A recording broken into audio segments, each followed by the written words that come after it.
Nah, pada kali ini kita akan membahas tentang ringkasan atau rangkuman materi PJOK atau Pendidikan Jasmani, Olahraga dan Kesehatan kelas 9 SMP semester 1. Nah, pada semester 1 ini kita akan membahas 6 bab. Itu yang pertama, bab 1 permainan dan olahraga, bab 2 latihan untuk meningkat kebugaran, bab 3 senam lantai, bab 4 senam irama, bab 5 renang gaya punggung, dan yang bab 6 itu kegiatan penjelajahan. Oke, kita bahas satu persatu. Nah, bab 1 yaitu permainan dan olahraga. Permainan sepak bola adalah salah satu jenis permainan bola besar beregu. Sepak bola bertujuan untuk memasukkan bola ke gawang lawan dan mempertahankan gawang tersebut agar tidak kemasukan bola. Oke. Jumlah pemain dalam satu tim kesebelasan terdiri dari 11 pemain. Teknik-teknik bermain sepak bola adalah sebagai berikut.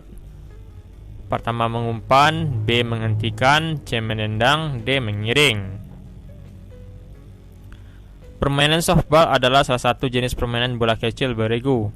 Permainan softball mirip dengan permainan kasti, hanya untuk lapangan berbeda. Tujuan lompat jauh adalah melompat sejauh-jauhnya. Gaya-gaya dalam lompat jauh yaitu gaya jongkok atau touch, gaya lenting atau menggantung atau snapper, C, gaya berjalan di udara atau walking in the air. Cara melempar lembing dapat dilakukan dengan dua cara, yaitu tanpa awalan dan dengan awalan. Setelah gerakan melempar, terjadi gerakan mengikuti lemparan atau follow through. Bab 2 yaitu latihan untuk meningkatkan kebugaran.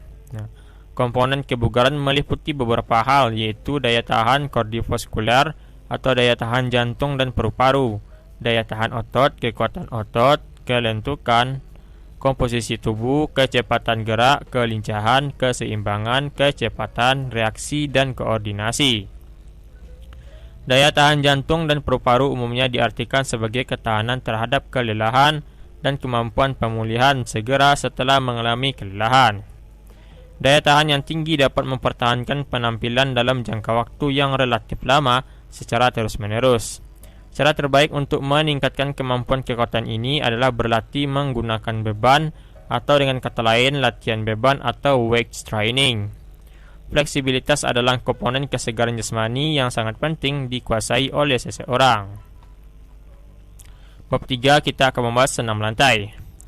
Latihan senam meningkatkan kebugaran dan membentuk postur tubuh. Senam lantai disebut juga dengan istilah latihan bebas karena gerakan senam dilakukan tanpa menggunakan alat.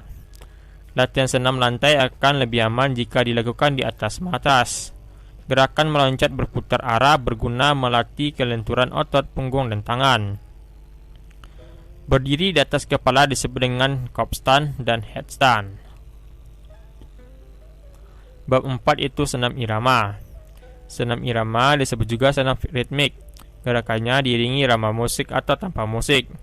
Senam ritmik dengan atau tanpa menggunakan alat. Alat senamnya gada, simpai, tongkat, bola, pita, dan topi. Di Indonesia, senam irama sudah berkembang dengan baik. Hal itu dibuktikan dengan diselenggarakannya senam tersebut di sekolah-sekolah dan di perkantoran. Biasanya senam irama dilaksanakan secara bersama-sama. Senam irama bergantung pada kekompakan gerak dan kesesuaian dengan irama. Senam irama adalah perpaduan tari dengan olahraga. Ada gerakan senam irama yang dilakukan dengan 2 hitungan, 3 hitungan, 4 hitungan, dan sebagainya. Senam irama disusun secara sistematis dan memiliki unsur keluasan atau fleksibilitas, kesinambungan gerak atau kontinuitas, dan ketepatan irama. Gerakan senam irama enak untuk dilakukan, menggembirakan, dan alunan musiknya akan menambah keharmonisan gerak. Bab 5 yaitu renang gaya punggung. Dalam olahraga renang terdapat 4 gaya renang, yaitu gaya bebas, gaya dada, gaya punggung, dan gaya kupu-kupu. Renang gaya punggung adalah renang yang dilakukan dengan sikap tubuh terlentang dan gerakan kedua kaki menyerupai sepekan ke atas. Untuk berenang gaya punggung diperlukan penguasaan teknik dasar, misalnya meluncur, menggerakkan lengan dan tungkai, mengambil nafas, serta kombinasi gerakan lengan, tungkai, dan mengambil nafas. Untuk dapat melakukan renang gaya punggung, kalian harus menguasai teknik meluncur dahulu. Meluncur adalah teknik dasar yang harus dikuasai oleh setiap perenang. Gerakan meluncur merupakan gerakan menyusur seperti gerakan peluru di dalam air dengan kondisi tubuh streamline atau streamline. Caranya dengan melakukan tolakan dari dinding kolam atau dasar kolam tanpa ada gerakan dari anggota tubuh setelah melakukan tolakan saat meluncur. Gerakan meluncur mempunyai tujuan utama melatih keseimbangan tubuh di air. Gerakan tungkai gaya punggung hampir sama dengan gerakan pada gaya bebas atau crawl dengan posisi badan terlentang. Gerakan gaya punggung merupakan rangkaian gerakan lengan yang dilakukan secara bergantaian atau berkesinambungan antara lengan kanan dan kiri dengan rangkaian mulai dari saat masuk ke dalam air. Koordinasi gerakan tungkai, lengan, dan napas renang gaya punggung merupakan gabungan dari ketiga teknik gerak dasar renang gaya punggung. Bab 6 yaitu kegiatan penjelajahan. Penjelajahan adalah kegiatan menelusuri suatu daerah.